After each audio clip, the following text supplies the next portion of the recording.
అండి నేను ఆంధ్రప్రదేశ్లోని అంగన్వాడీలో వచ్చే స్టాకుల గురించి చెప్తాను.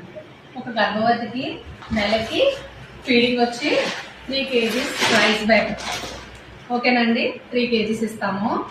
నెక్స్ట్ ఏమి ఇస్తామంటే 1 kg దాల్ ఇస్తాము, 1 kg.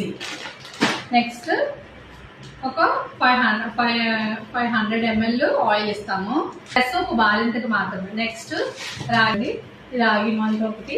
నెక్స్ట్ ఇవి 2 సెట్స్ ఇస్తాము, రాగి పిండి.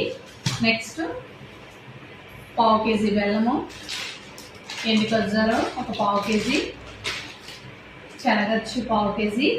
నెక్స్ట్ అటుకుల ప్యాకెట్ ఉన్నాయి కదండి, అటుకులు ఇదేమోని కేజీ ఇస్తామండి. ఇది ఒక గర్భిణికి, ఒక బాలింతకి. నెక్స్ట్ నెలకు వచ్చి 500 ml వచ్చేటప్పటికైతే 5 లీటర్ల పాలు ఇస్తామండి నెలకి. అంటే రెండు ఇస్తాము, 2 టైప్స్ ఇస్తామండి. First cell, second cell. ఇలా 10 ప్యాకెట్స్ ఇస్తామండి. 1/2 లీటర్ అయితే, 1 లీటర్ అయితే 5 ప్యాకెట్లు ఇస్తాం సార్ నెలకి. నెలకి 15 రోజులకి 2 లీటర్ల 500, 16వ తారీఖు నుంచి 30వ తారీఖు లోపు 2 లీటర్ల 500. టోటల్ నెలకి 5 లీటర్ల పాలు మేడం. నెక్స్ట్ గుడ్లు వచ్చేసి first cell 12, first cell 13, second cell 12 అండి. టోటల్ 25 ఎగ్స్ ఇస్తాం మేడం. ఇది ఒక గర్భిణికి, ఒక బాలింతకి ఇచ్చే ration madam. Take home ration, THR అంటే టేక్ హోమ్ రేషన్.